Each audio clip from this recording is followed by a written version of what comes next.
नमस्कार दोस्तों, इस वक्त की तमाम बेहद ही बड़ी खबरें आप लोगों के लिए लेकर के आए हैं, जहां पर एक एक करके सभी मुख्य समाचार आप तक आगे इसी वीडियो में पहुंचाएंगे। दोस्तों, उससे पहले आप सभी को दीपावली की हार्दिक शुभकामनाएं, आप सभी को हैप्पी दिवाली। जी हां दोस्तों, खबरों की तरफ बढ़ेंगे उससे पहले आप लोगों से एक छोटी सी रिक्वेस्ट है कि अगर आप लोगों को आगे ये वीडियो पसंद आए तो एक प्यार भरा लाइक वीडियो को जरूर ही कीजिएगा। और अगर आप लोग भी यहां पर देश में चुनाव बैलेट पेपर के जरिए होने की मांग करते हैं तो कमेंट बॉक्स में वी सपोर्ट बैलेट पेपर जरूर ही कमेंट कीजिएगा। दोस्तों, पहली बड़ी खबर की तरफ सीधे बढ़ते हैं। महाराष्ट्र के विधानसभा चुनाव पर पूरे देश की नजरें हैं और इस बीच दो लेटेस्ट जमीनी स्तर के सर्वे सामने निकल के आ चुके हैं। जी हां दोस्तों, ये सर्वे काफी चौंकाने वाले हैं। एनडीए हो या इंडिया गठबंधन, दोनों में ही हड़कंप है, लेकिन यहां पर आंकड़े चौंकाने वाले हैं। सीधे दोस्तों आंकड़ों की तरफ बढ़ते हैं। महाराष्ट्र के विधानसभा चुनाव के लिए यहां पर यह सर्वे सामने निकल के आया है। बड़ी भविष्यवाणी की गई है।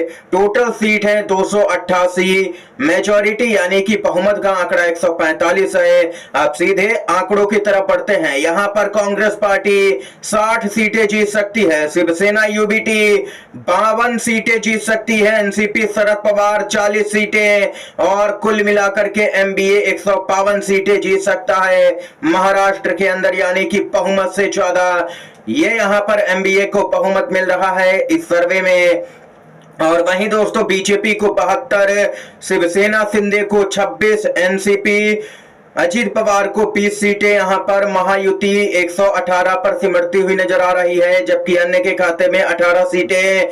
यहां पर एमबीए जो है वो विक्ट्री की तरफ बढ़ता हुआ महाराष्ट्र में नजर आ रहा है। ये तो पहला सर्वे है, लेकिन दूसरा सर्वे तो और भी चौंकाने वाला है।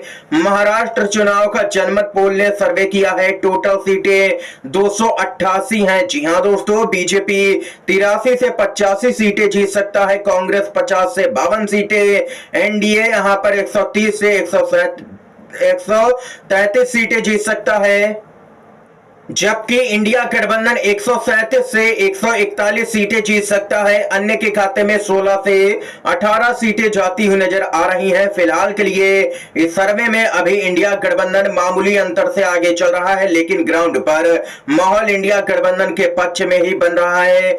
जमीनी स्तर के जितने भी महाराष्ट्र के पत्रकार हैं उनका भी यही कहना है कि महायुति सरकार की विदाई हो रही है और यहां पर एमबीए की सरकार आ रही है राज्य के अंदर, यानी कि दोस्तों एक बड़े राज्य से भाजपा की विदाई हो सकती है।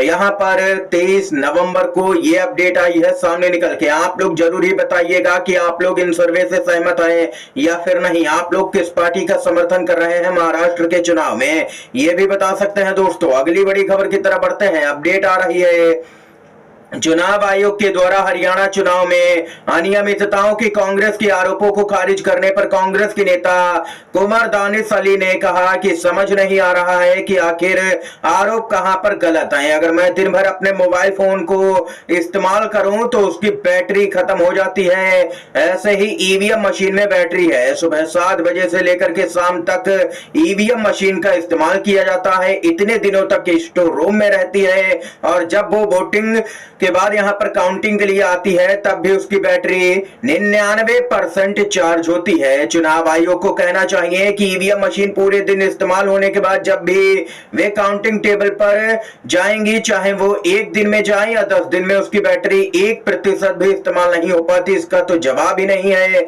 यही तो शक पैदा होता है। चुनाव आयोग ने जवाब नहीं दिया है जो यहां पर प्रश्न कांग्रेस पार्टी की तरफ से खड़े किए गए, बस यहां पर आरोपों को सीधे तौर पर खारिज कर दिया है। दोस्तों, कुल मिलाकर के कहा जाए तो यहां पर जबरदस्त गड़बड़ी की जा रही है चुनावों में। कांग्रेस पार्टी लगातार ये दावे कर रही है।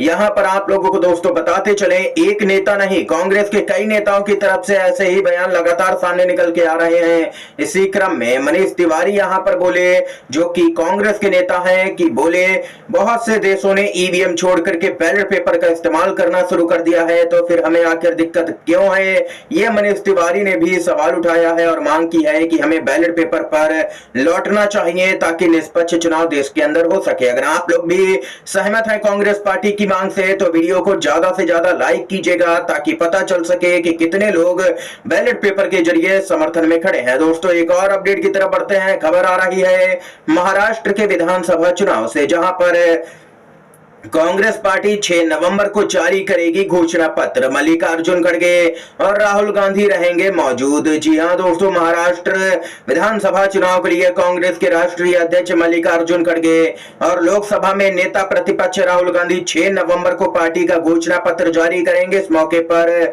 यहां पर एनसीपी शरद पवार के अध्यक्ष शरद पवार और शिवसेना यूबीटी के मुखिया उद्धव ठाकरे भी मौजूद रहेंगे। यानी कि एमबीए यहां पर पूरी एकजुटता दिखाना चाहता है। इसी दिन महाराष्ट्र में संविधान बचाओ आंदोलन भी होगा। इसमें मल्लिकार्जुन खड़गे और राहुल गांधी भी शामिल होंगे। इस आंदोलन के बाद महाविकास आघाड़ी की एक बड़ी बैठक होगी। इस बैठक में शरद पवार और उद्धव ठाकरे समेत महाविकास आघाड़ी के घटक दलों के तमाम बड़े नेता शामिल होंगे और चुनाव अभियान की रणनीति तय करेंगे। इससे पहले कांग्रेस ने महाराष्ट्र विधानसभा चुनाव के लिए स्टार प्रचारकों की सूची भी जारी कर दी है, जिसमें कुल 40 नेताओं के नाम शामिल है। सूची में प्रमुख रूप से राष्ट्रीय अध्यक्ष जो है कांग्रेस के मल्लिकार्जुन खड़गे और नेता विपक्ष राहुल गांधी और प्रियंका गांधी, केसी वेणुगोपाल सहित अन्य नेताओं के नाम शामिल हैं। आगामी दिनों में ये सभी नेता पार्टी के पक्ष में राज्य में प्रचार करते हुए नजर आएंगे।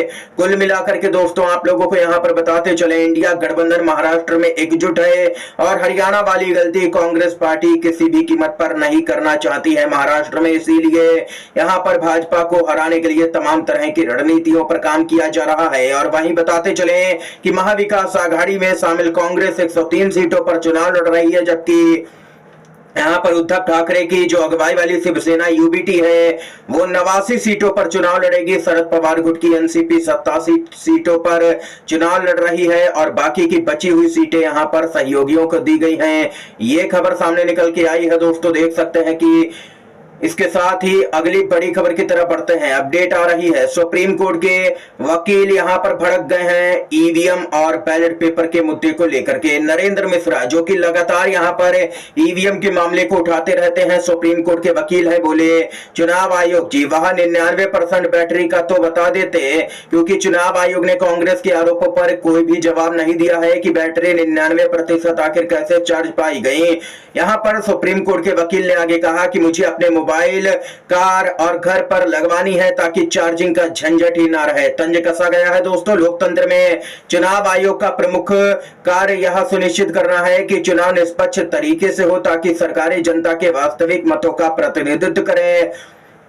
चुनाव आयोग से सवाल है, यहां पर उन्होंने सवाल किया है जो सुप्रीम कोर्ट के वकील हैं नरेंद्र मिश्रा, नतीजों को छोड़ो, बैटरियों को चार्ज किसने किया और कैसे करवाया गया? पूरे देश की जनता बताए कि अब चुनाव आयोग सही कर रहा है। अब चुनाव आयोग से लड़ाई किसी पार्टी की नहीं रह गई है, ये अब पूरी जनता की लड़ाई है। अब जनता को हमारा साथ देना चाहिए, कोई भी जीते यह मैटर नहीं है। सवाल ये है कि चुनाव निष्पक्ष होना चाहिए। यही बात दोस्तों हम लोग भी कहते हैं लगातार कि देश के अंदर चुनाव निष्पक्ष तरीके से होना चाहिए। ये मायने नहीं रखता है कि कौन सी पार्टी चुनाव जीत रही है, क्योंकि जनता जिसे चुनेगी वही सत्ता में आना चाहिए, ना कि बेईमानी करके कोई भी सत्ता में आ जाए। ये यहां पर दोस्तों खबरें थी, दिन भर की जो मुख्य समाचार थे हमने आप तक पहुंचाए। दोस्तों वीडियो अगर आप लोगों को ये पसंद आया हो तो लाइक कीजिएगा, ज्यादा से ज्यादा इन खबरों को शेयर कीजिएगा अपने दोस्तों में, और चैनल पर अगर आप लोग नए हैं तो चैनल को जरूर ही सब्सक्राइब कीजिएगा। वीडियो देखने के लिए आप सभी का बहुत बहुत धन्यवाद। जय हिंद, जय भारत।